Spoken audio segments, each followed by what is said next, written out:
It's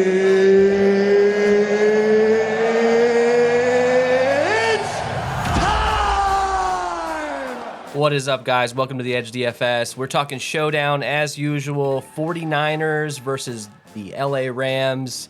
LA traveling into San Francisco. 49ers are 2.5-point favorites. This should be an interesting game. It is a division rivalry, so you never know what can happen. I'm leaning more towards the under on this game, potentially, but we'll see. We'll get into that in a minute. By the way, thank you guys so much for our Sunday Night Football viewership on that video. That did great. We appreciate you. I'm hoping that we can get the same viewership for this one. Let's go ahead and drop a like real quick as you're coming into the video. We really appreciate that. So, Ellie, how you doing, man? What's going on with you? Not too much, man. It's going pretty good. Last night was pretty interesting. Sunday night slate. Thought we were gonna get crushed early by the two set touchdowns. Oh, man. I mean, honestly, even if you faded him and had the right builds, you probably did moderately okay, right? I broke even, and like we were saying in the show, if you're gonna fade a guy like that, put him at captain in a few lineups, and that did help me out quite a bit. But this is the optimal lineup from last night. Mike Evans at captain. We got Rashad White, who scored there, which was nice at $600. You got Matthew Wright, the kicker, CEH, Tom Brady, and Patrick Mahomes. There's also another lineup that was like, I think 0.15 behind this that had Kelsey instead of Patrick Mahomes. So I think we overall, I think we did okay. We obviously missed out on that Clyde Edwards-Helaire 2 touchdowns. But look, both of those touchdowns were pretty random, specifically one. It's a lot of randomness happening down there. McKinnon, literally a read option handoff to Clyde Edwards-Helaire. And then the second touchdown, McKinnon gets 2 opportunities to score a touchdown, and then they bring CEH in, and he scores on a crazy broken play. Anyways, I guess my point here is these running backs, these random players, man, sometimes you need luck. And sometimes you get bad luck. It is what it is. We chose to fade CEH for a reason, and knowing the risk, and it didn't necessarily pay off. But I think because of all the scoring, I think we did okay overall. Did you break even, or did you profit at all? Yeah, I profited. I was a little bit over double my entry fees.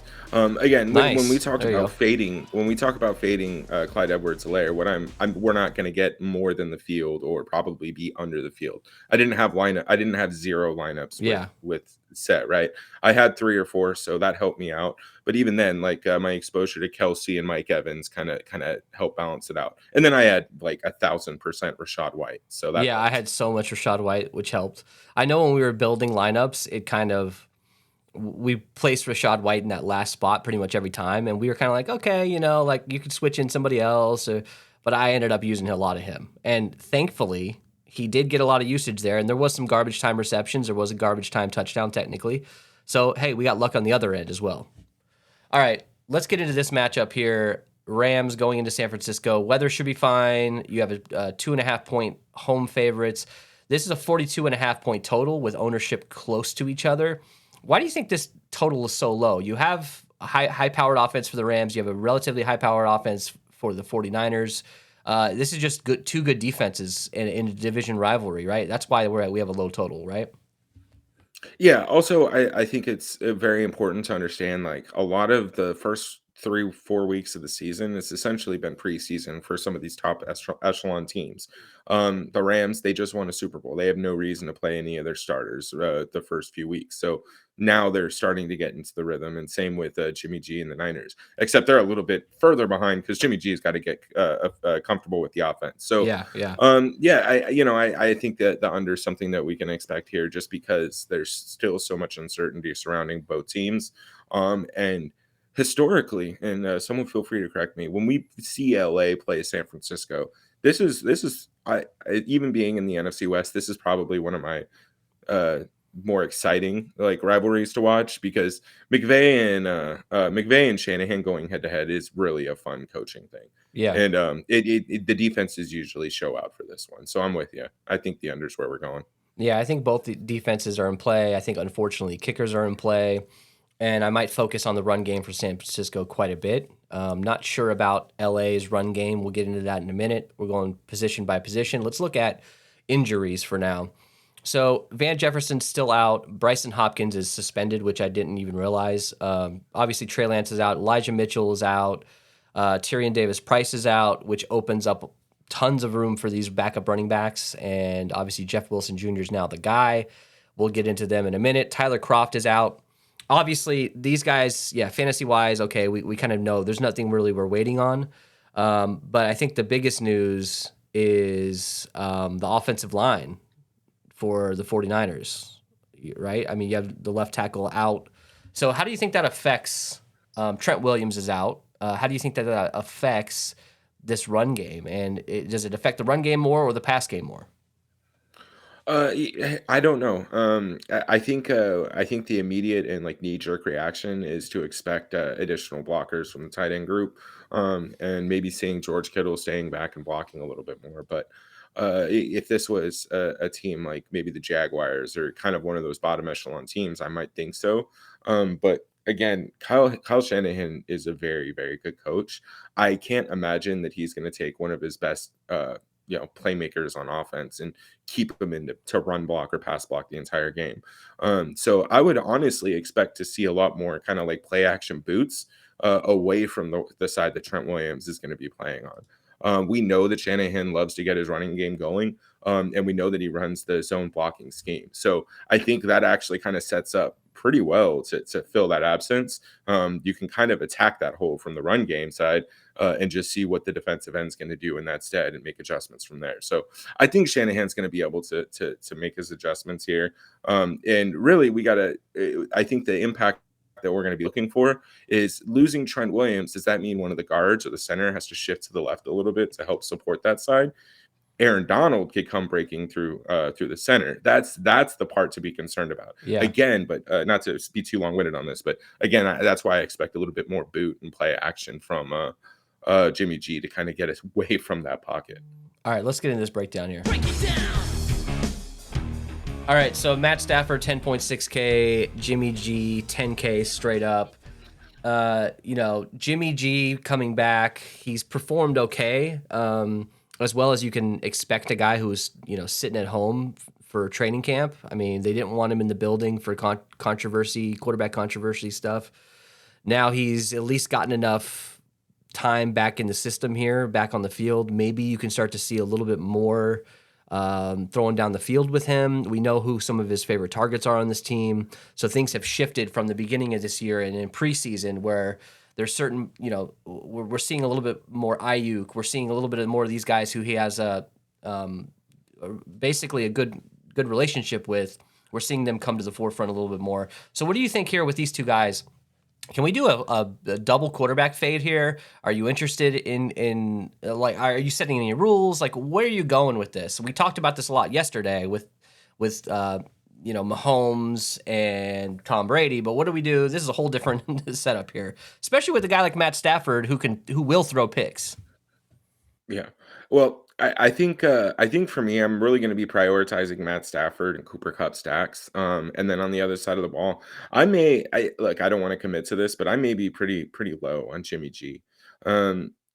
His playmaking and his decision making late in games is just so like grossly negligent that it's frightening to me. I would rather grab a guy like Deebo Samuel and George Kittle and even maybe Jeff Wilson. You could probably capture most of the offensive output there.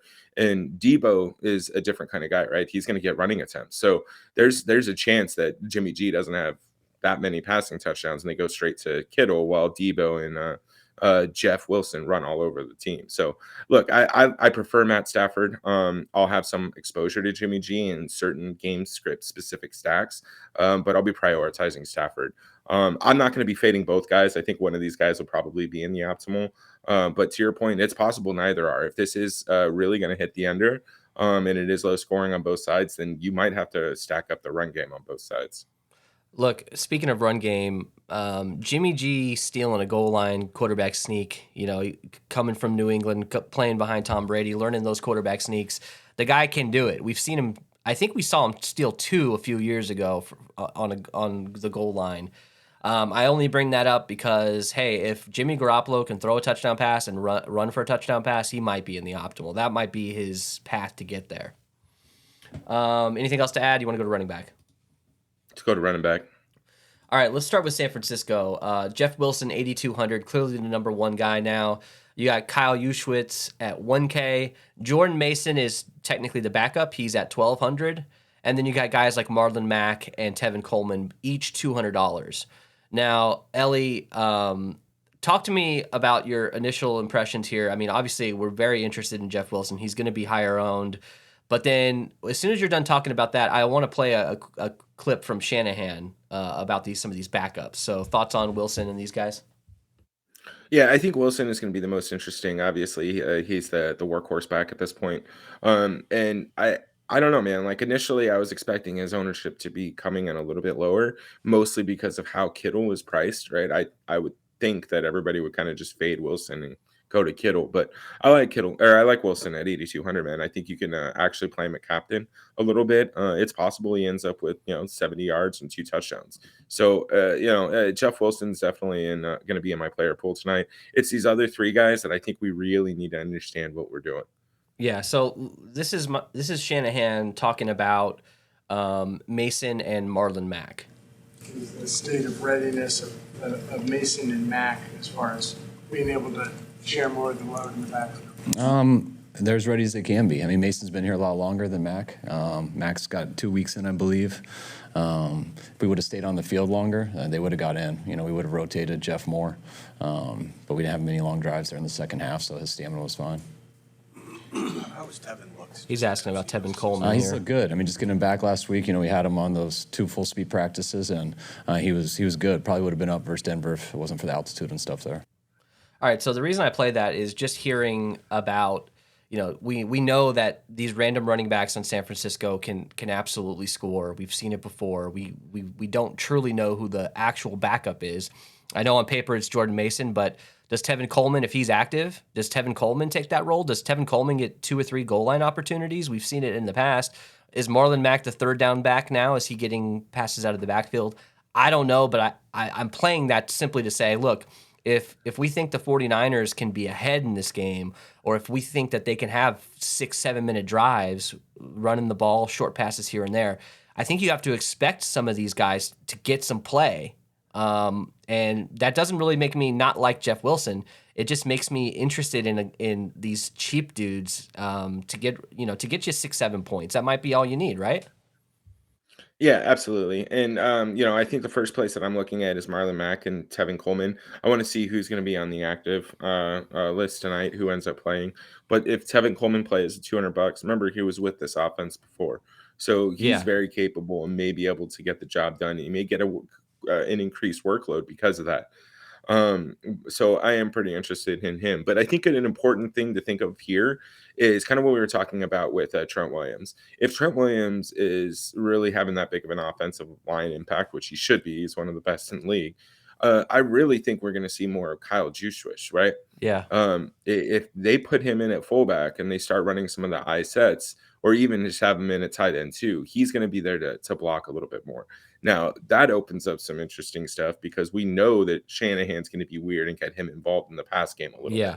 Yeah. So if he's going to see increased field time because of the blocking issues, I'm interested in getting him at 1K on a couple lineups. I'm not talking like more than 5 to 10% exposure, but I think he's worth getting a stab in. Yeah, I think you got to try to rotate all these guys in a couple of lineups each. I really do think so. Now, I personally don't think that Marlon Mack and Tevin Coleman will both be active. I think they got to sit one of them. I mean, I could be wrong about that. Right. This team loves their running backs, but whoever that guy is, that $200 guy that's active, I'm going to be interested in them in a couple lineups, especially with a low total like this. Let's go to LA Rams. Or do you have anything to add? Yeah, while you're switching, just join the Discord. We'll share final actives and inactives about an hour before lock, just so that you know how to build. And if there's any updates that we need to provide, right? George Kittle looks shitty at practice or something, then we'll provide that in the Discord chat. So join so we can keep you up to date. Yeah, check down in the description. That Discord is free. It's nothing off your back to enter that. So Cam Akers is 7K and Darrell Henderson 6,800. We're starting to see a little bit more of a shift towards Cam Akers. So last week it was about 50-50 snaps. For this season, They played the Cardinals, though, right? yeah, they played the Cardinals, so that doesn't really even matter at this point. But it's worth bringing up. On the season overall, you're still looking at Darrell Henderson at 65% of the snaps compared to 35% for Cam Akers. But I think things are getting, they're starting to become a little bit closer. Neither of these guys are really going to get a lot of opportunity receiving out of the backfield, most likely. But what do we do here, man? I used to have, like, traditionally I was a Cam Akers hater simply because he just didn't show it. Everybody loved him. He was a high ownership, all that stuff, and he just never showed it. He was getting 3 yards a carry or something. Now, last game he did look a little bit better. He had his best game he's had in a long time. Does that mean they're going to move more towards Cam Akers? Flip a coin? What do we do here? Yeah, I'm not playing Cam Akers. If you look at his game logs, his best 2 games are against Arizona. Outside of that, and even those 2 games aren't great. No, Right? they're Well, not. I think he had 44 yards in the return, and then Yeah. 50 or 60 yards last week. Yeah. So that's not something that I would play at 7K. I'd rather just get 6,800 Darrell Henderson. And again, you got 6,600 George Kittle on the other side. Yeah. So I'm not playing Cam Akers. I think you play a lot of Darrell Henderson Jr. And here's the other side of that. Cam Akers, he's been struggling a little bit with fumbles, and he's a rookie, essentially. He didn't get to play much his rookie year. Going up against a division rival opponent, with a great defense. a great defense and a great defensive front, right? That's not great for Akers. Henderson's got that experience. So I think I'm going Henderson, man. I'm not playing any Akers. Yeah, if I had to choose between the two, I am leaning more towards Darrell Henderson, but both of these guys are not a great play, in my opinion. If you chose to just not play a lot of these guys, I think you'd be along with the field. I think the field's going to be, each one of these guys is going to be under 20%. So you have to make a decision there. Do you want to pay up a little bit and to be contrarian? Because I could see Cam Akers scoring 2 touchdowns. I could see Darrell Henderson scoring two touchdowns. I don't think it's going to happen. But if you get a guy under 20% who scores 2 touchdowns in a low total game, he's going to be in the optimal. He might be the optimal captain. So I guess my point in saying that is, if you're going to fade these guys, throw a couple lineups with them at captain, just in case if they have that, they have the CEH performance from last night. Anything else to add here? Nope. All right, Ellie. Talk to me about the wide receivers here. Break down the salary and talk to me about these 3 main guys that we really got to focus on. Yeah, so we got Cooper Kupp at 12K, Allen Robinson at 6.2K, and Ben Skowronek at 4.4K. Cooper Kupp is probably the best player on the field, so play him if you can. I think we can all move on from him. Allen Robinson is a guy that they're looking to get more involved in the offense. He came here to replace Robert Woods. At 6,200, I am pretty interested in him. I do think San Francisco is probably going to have the lead in this game. Their defense is strong, so I could see them getting up to like a 10-0 or a 10-3 lead pretty early on. And I could see Allen Robinson getting a little bit more work. Now, I think where I'll be prioritizing him would probably be in the captain spot, just because for him to have that kind of game, you're expecting 100 yards and 2 touchdowns. So otherwise, his numbers have kind of been lackluster. So right now he's kind of high output, boomer bust. Damn, guys, sorry, it's still early in the day for me, I guess. Yeah. Boomer bust for Allen Robinson, so I'll be playing him in the captain spot. Ben Skowronek, man, 4,400.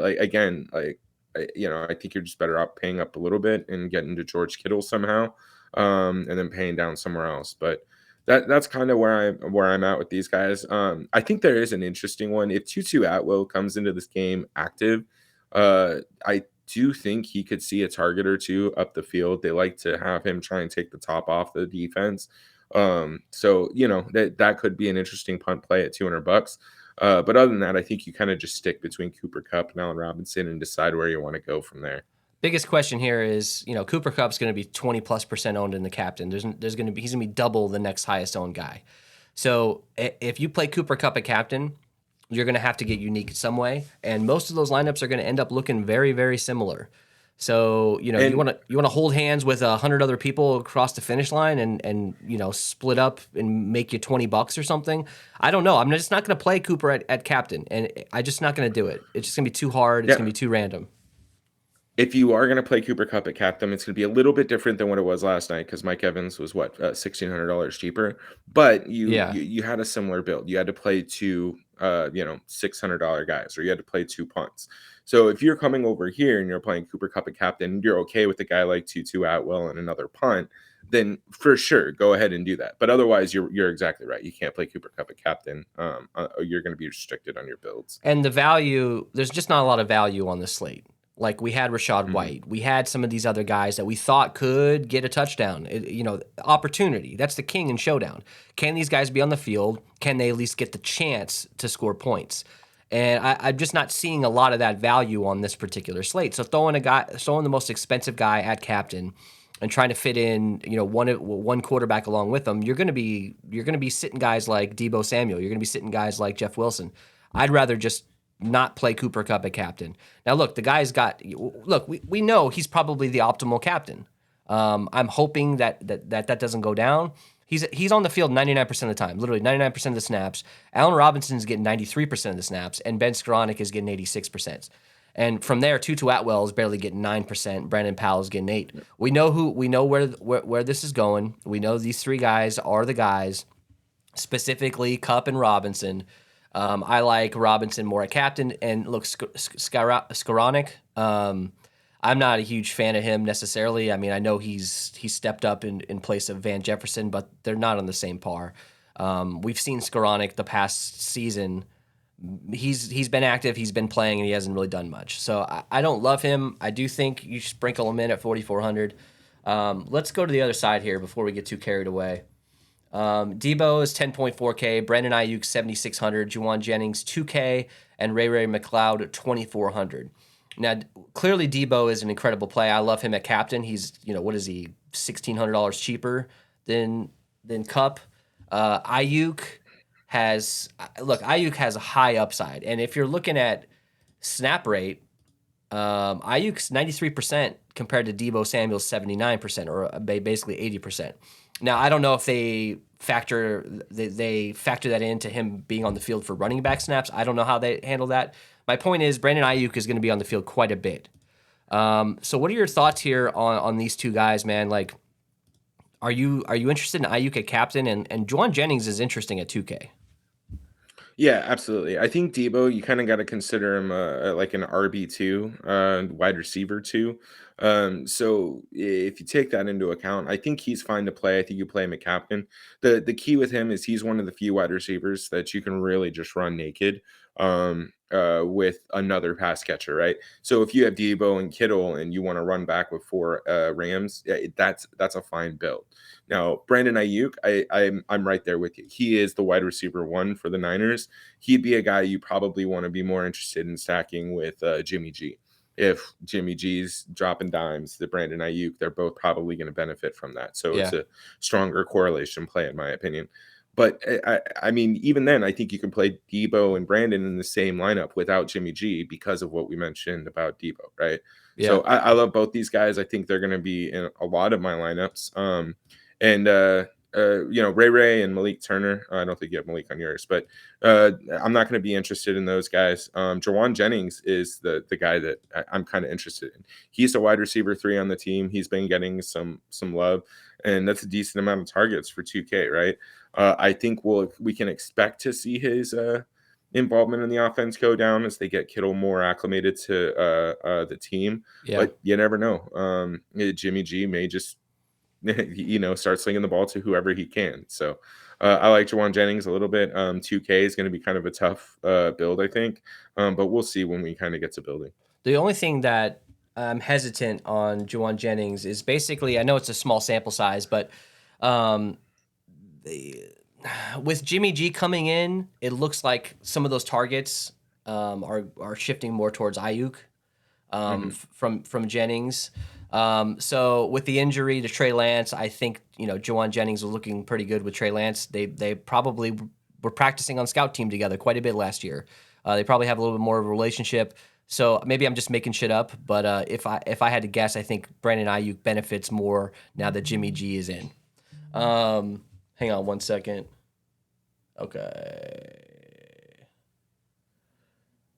Okay, sorry. Somebody tried to just charge a bunch of money to my at Publix, but I think it was my wife, so I think we're good. All right, let's move on to tight end here. George Kittle, 6,600, very tempting. We know what he's capable of. When he's at his best, he's like a top 3 tight end. But is he at his best, and is he going to be more utilized in blocking? You know, an extra hand to help out with that left tackle missing. I don't know, but it's just so tempting at 6,600, man. It really is, right? Yeah, look, I'm gonna keep this real short and sweet. I'll be playing the shit out of him, and guess who you got? Guess who my captain choice is tonight? What? Oh, it's Kittle. Oh, Kittle. Yes, exactly. Yeah, yeah, yeah. Yeah. I think it's important to look at some of these other guys though. The backups here, they are priced down. I don't have, yeah, I don't see him on yours, so we'll have to keep an eye on it. But Ross Dwelly is $800. He's out. Uh, He's he's out. out. Okay. Yeah, he's out. So it looks Okay. like Charlie Warner and Fumagalli are the guys, and Tyler Croft is also out. So you're looking at Okay. third, fourth string tight ends here. So does that mean Kittle's on the field 100% of the time, and maybe Charlie Warner gets in for blocking? I don't know. Yeah, I actually do like Warner a little bit. He has gotten a little bit of run, and he does have some familiarity with Jimmy G. So I do think that, again, I think it's just similar to the Kyle Juszczyk situation. You could see a little bit more minutes from these guys because they don't want to keep George Kittle in for pass catching. All right, let's go to Tyler Higbee, 5,200, and Kendall Blanton, 1,600. Higbee has been like basically the number 2 targeted guy for the most part. He's on the field a lot. We know the upside of Tyler Higbee. I'm sort of snake bitten by him. Like, I'm not a huge fan of Tyler Higbee, so I have to sort of force myself to play him because I know that there are situations where he'll score 2 touchdowns. So what do we do with Higbee here, man? I mean, you got to think with Van Jefferson being out and Allen Robinson just not being the guy that maybe they thought he was, Higbee might get some more opportunity in this game, correct? Yeah, absolutely. I mean, so look, Buffalo and Atlanta were the 2 games where, so Atlanta was more competitive than it probably should have been for LA. And then Buffalo, it was a competitive game. Both those games, he had 9 targets and then 11 targets against Buffalo. So, if they are playing from behind, it seems like they have a little bit of a safety blanket feature built in between him and Matt Stafford. It looks like he is going to target him in some of these dump off passes and try and get him involved. And we're kind of building with the assumption that we think San Francisco might be playing with the lead in this game. So because of that, I am a little bit more interested in Tyler Higbee on this slate.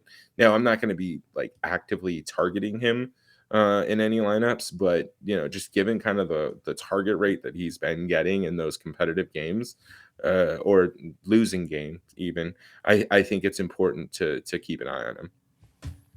Yeah, I agree, man. And even Kendall Blanton here is interesting as just a $1,600 dart. So I think you gotta involve tight ends across the board on this slate on both sides. I think there's gonna be a lot of Higbee. There's gonna be a lot of Higbee. There's gonna be a lot of Kittle. Lots of that stuff. Sorry guys, I'm a little distracted here. My bad. So kickers, defense. Talk to me, Ellie. Kickers and defense are between 38 to 4,200. They're gonna be very popular. That kind of stuff. So what are you doing here, man? Yeah, I mean, look, same thing as every show. I think you can play kickers. I think you can play defense. Probably don't need to play both kickers in the same lineup. Probably don't want both defenses in the same lineup. All of it should be game script specific. So don't just throw in a defense because you have 4,200 left, right? Like throw in a defense because you think defense is going to score a touchdown or something. And same with kickers, right? The Chiefs were playing with a lead most of the game last night, so they were comfortable taking those 3 points in situations where it was 4th and 1. If we think the Niners are going to be playing ahead, playing with a lead, Robbie Gould's going to be somebody I'm looking to build in with my Niners stacks where LA is playing catch up. So just build with that in mind. And defenses here, 49ers 4,200, Rams 3,600. I'm interested in 49ers defense quite a bit. I know that we've seen firsthand as Cardinals fans that Matt Stafford has a high upside, but it can get ugly sometimes. He can throw 3 picks. He can throw a pick 6. We know that. Fumbles, things like that. I really do think that 49ers defense will be in play here. And look, to be honest, both defenses are in play. I just think this is more of a 49ers victory, hitting the under. And with that game script, I'm going to use more running backs and 49ers defense. All right, so let's get to our captain choice here. We are crowning their ass. Now, if you want to crown them, then crown their ass. So, Ellie, you're going with Kittle. I'm going with Jeff Wilson Jr. I think Jeff Wilson is maybe like the 4th highest owned captain with high upside. And obviously, Kittle is a risk because we just haven't seen him do it this year. But a guy like Kittle, we know his upside. So what are your thoughts here, man? What are going to be your top couple captains that you're going to be sprinkling in? It's going to be these 2 guys, and then I'm probably going to have Deebo Samuel, and then maybe a little bit of Brandon Ayuk and Allen Robinson. I might cut back on how much exposure I have to captains, but that's really kind of where my captain player pool is right now. Kittle, yeah, I think he's going to get slept on a little bit. He hasn't been doing much, but I mean, remember these teams they played a little bit during preseason. The Niners did, but they lost their starting quarterback, so now they have a brand new quarterback coming back in, trying to reestablish his fluidity with the team. So I definitely think that they're going to get Kittle involved at some point. And if people are going to not play him at $6,600, then I'm going to be all over his ass. Let's get to our fade. We couldn't do diddly poo. So I don't think the Rams will do diddly poo as far as running backs go. And, you never know. It's tough with these guys. It really is. There's so many question marks up in the air. I'd rather not just go too heavy on them. I don't think that that's a too bold of a take, to be honest, because I think the field will be right along with me. So I don't know, man. Are you more likely to get less Rams running backs?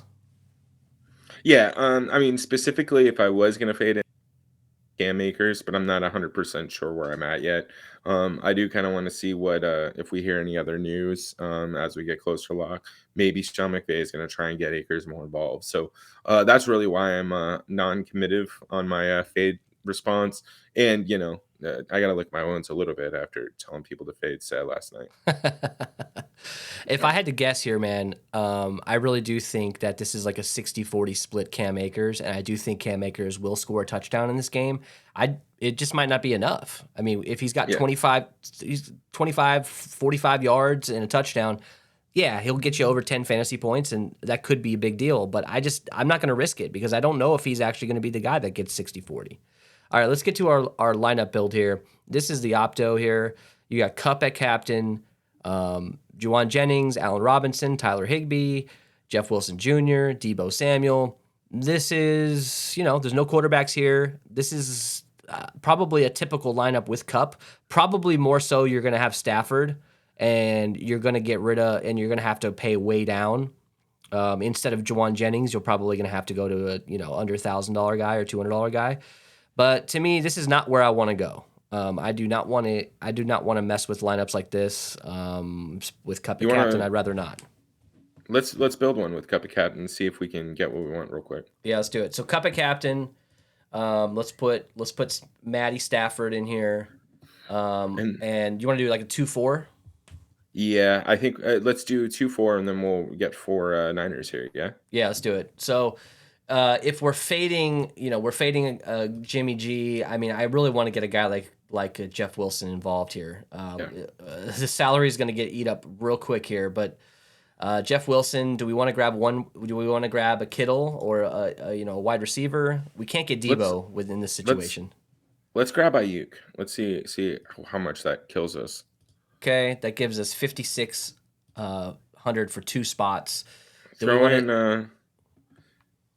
in Robbie Gold, and then you can really just rotate that last piece out. You got Jordan Mason, Kyle Juszczyk, Ross Dwelley. Yeah. Oh, not Ross. He's not playing. But, whoever, Charlie Warner. I don't feel great about it, but this is kind of where you're at. If you go from Ayuk down to Kittle, you might have a little more flexibility. Let's try that real quick. Let's try Kittle. Let's lock him in. That gives us 6,600 a pop. Do you still want to get Robbie Gould? No, let's throw in Kyle Juszczyk and see where we're at instead Okay, of gold. 5,600. So Tyler Higbee, Ben Skowronek, you're looking at a 3-3 here, which is not a huge deal, but 3-3s with a Cup at captain are probably going to be pretty popular. This is what I would do. leave 1,400 on the table, get you 2 running backs, a tight end, and a defense. But I still don't love it. So let's do a Kittle captain. No, you know what? Screw that. Let's go Debo captain because I do like that. Yeah. So Debo captain. We don't have to pair him with Jimmy G. Let's immediately put in Cooper Kupp. Yeah. I'm gonna have Cooper Kupp in 99% of my lineups, just not a captain. Throw in Stafford. Let's do a 2-4 maybe in run back 4 stack from LA. Okay. You want to go? Let's throw in Jeff Wilson. All right, Jeff Wilson. Where does that put us? Okay. Real low. So 3,600 for 2 spots here. I think you got to just punt right off the bat, right? And then see what's left. Yeah, this is gonna be tight. I think 3,600. You're looking at Powell and Blanton if you're gonna do a 3-3 or 2-4. That's stupid. Let's get rid of Wilson. Let's see if let's see if we can do anything. Kittle. A little bit more reasonable. 5,200 for 2 spots, so you could punt at 1 and play a defense or a kicker or something. How about we do? Is there anybody on the Rams that we like? What about Blanton or something? Throw in Blanton. That should give us enough to get to like Matt Gay. No, not quite. Not quite. You can get the Rams defense. I don't hate that actually. Yeah, that's not a terrible build. It's not terrible. I don't hate it, but I don't like it. So let's get a Deebo Samuel lineup that we like. Let's throw Kupp back in there. Let's leave the quarterbacks out of this. Let's do it. Let's throw in Jeff Wilson and throw in Henderson. Yep, Wilson, Henderson. And we could even get another backup running back for the 49ers and a defense or something if we wanted to go heavy. Let's put in Marlon Mack as our $200 placeholder. I think Marlon Mack or Tevin Coleman is what we'll do here. Yeah, 7,200. That gives you, George Kittle if you want to go to the LA side. Go Cam Akers too if you wanted to get crazy with the run game here. Look, Jesus, that's a little much. That's a little much, but it is a fun lineup. You got Kittle, Robinson, Higbee, Skowronek. You got kind of a lot of flexibility here. Yeah, you do. So I think didn't A-Rob have a rushing touchdown?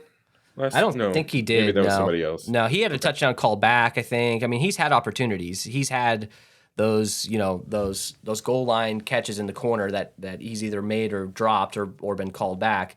I think the moral of the story here is if you have these expensive captains, you might have to go no quarterback. You just might have to if you want to get the rushing attack from 49ers and Cooper Kupp. So let's go lower end here. Let's go to Kittle, and let's see what we got here. So let's try both quarterbacks here with Kittle and see if it's even possible, as well as Cooper Kupp. That's 7,500 for 2 spots. So in these 2 spots, we could do a kicker defense situation. We could do a punt and like an Ayuk or you could do that.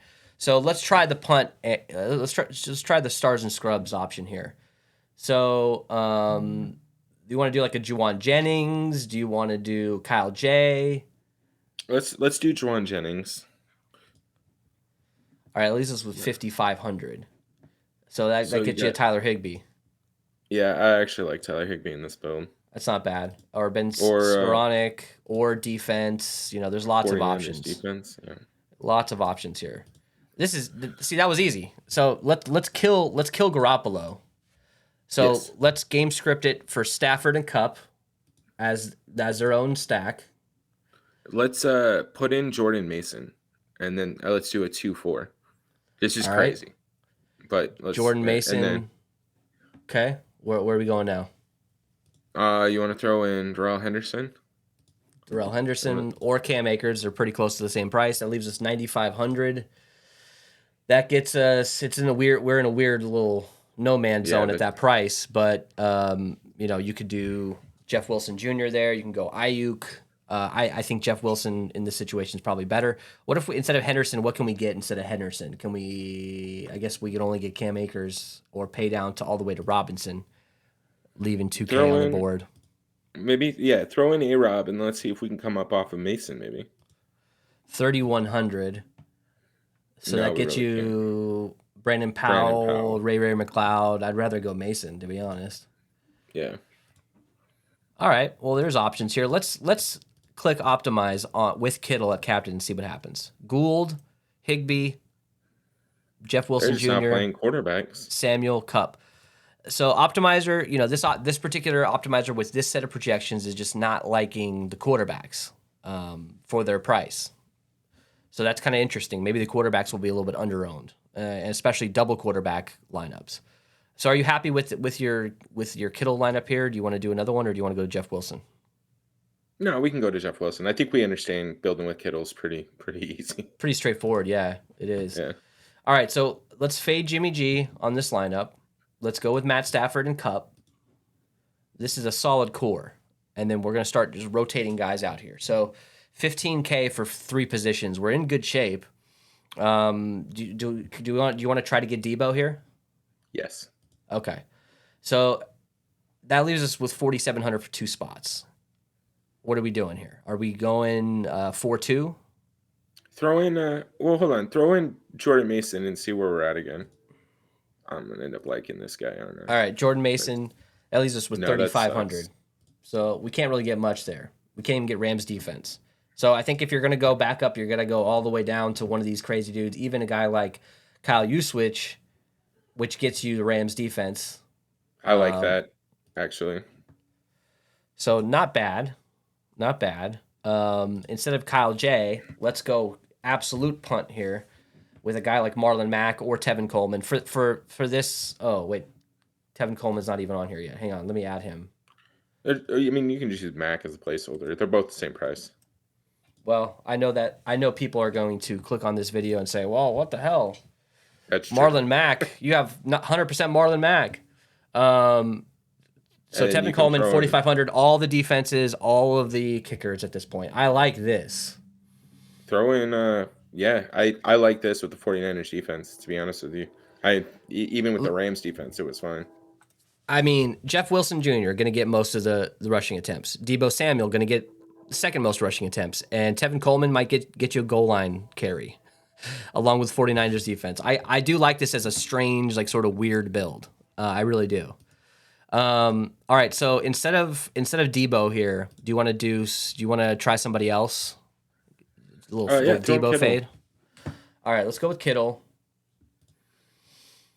That leaves us with 8,500. So we can go more middle of the road. I say we get another wide receiver here. I say we get A-Rob involved here. That leaves us with 2,300. That's a little bit of a no man's zone here. You could get a Juwan Jennings type, but now you got 2 pass catchers and no quarterback. It's possible, Blanton. But Blanton, let's do Blanton. I like that. So what does this lineup tell you about the game script here, Ellie? I mean, we're looking at pretty much Jeff Wilson and the Niners dominating, right? Or not necessarily dominating, but they're going to be leading the attack, and Jimmy G not closing it out. And then Matt Stafford having to play catch up. Yep. So what are you thinking here, Ellie? What are your final thoughts, roster construction, now that we've built some stuff? It seems to me like these higher-end captains, while they are important to have some exposure to them, it's going to be very difficult to have a balanced build or anything that you really feel comfortable with, right? Yeah, and it looks like, just based on pricing, you're going to be forced to kind of get 3-3 type builds. So don't be afraid. as always, to run 4-2s, 2-4s, and kind of get weird with your builds, right? I mean, even last night we were pretty close with two really low-owned, low-dollar guys. Now I get you had Pat Mahomes back there throwing the ball and Tom Brady, but I still think that this is a slate where you can have something similar. Just don't be afraid to play anybody. Sean McVay is notoriously not good playing against Kyle Shanahan. So just keep that in mind. These are two crazy offensive masterminds. Shit is going to get weird. So what's your, yes, I agree with you. Weird is definitely going to happen. What's your low-owned, low-priced guy? We nailed our picks last night for that. We had Rashad White and you had Jody Fortson. So we nailed that that's right. for scoring a touchdown. Let's try to nail it again. What do you think for low-owned guys? I hope I'm not stealing your guy, but I really think we're going to see a Kyle Juszczyk touchdown. And Yeah. It's just... I do too. And if it's not Kyle J, I think whoever this third running back is, like Tevin Coleman, Marlon Mack, if it is Tevin Coleman, I think Tevin Coleman can score a touchdown in this game. I think if Tevin Coleman is active, I think he takes a 50-yard screen pass to the house. All right, write it down. Hey, guys, throw us a subscribe and a like on the way out. We really appreciate that. And comment down below. I want to hear what you guys have to say. Who's your favorite captain? What are some of your favorite builds? Things you like about the show, things you don't like. Let's hear it. And join the Discord. Thanks, guys. See you later.